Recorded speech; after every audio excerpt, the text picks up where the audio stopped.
Seoul/Shanghai, Reuters. As a diplomatic spat between Beijing and Seoul raged this year, many South Koreans felt decidedly unwelcome in China. South Korean businesses were shunned, K-pop concerts were cancelled and tourist trade dried up. But one group of South Koreans have been very much in demand, the executives and employees of South Korea's cosmetics companies, who are being lured by Chinese rivals as a battle for China's huge beauty market heats up. Chinese makeup brands including Jala, Proya, and Suho, which have long trailed Korean rivals in terms of quality, are hiring South Korean executives as well as spending up on research and buying overseas firms, industry executives and headhunters say. The moves seem to be helping. Chinese brands, which compete with Korean names from top-rated Amore Pacific to nimble budget makers such as Clio, are gaining market share in the mid-range and premium cosmetics sector where South Korea has traditionally had strength in China.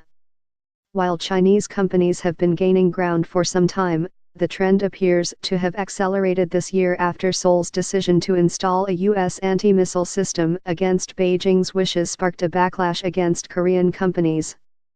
At stake is a bigger chunk of China's $50.2 billion beauty and personal care market, which research firm Euromonitor projects will grow to $61.9 billion by 2020.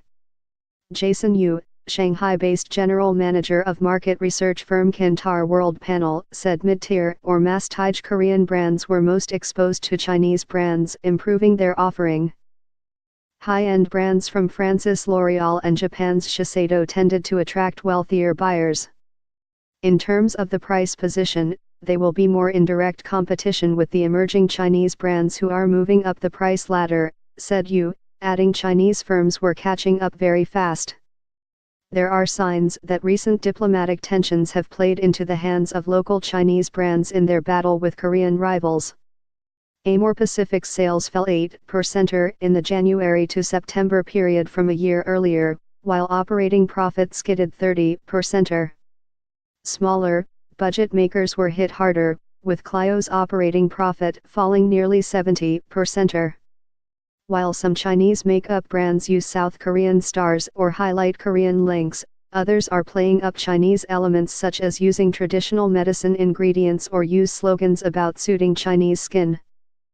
Zoe Zhuang, 24, an engineer in Nanjing, said she used to use cushion foundations and eye pencils from South Korea's Etude brand. She now uses more Chinese to support local brands, she said, without referring to the dispute over the THAAD missile system.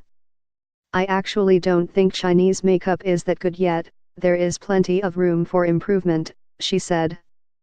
Chinese cosmetics firms have been trying to close the quality gap by aggressively targeting South Korean executives.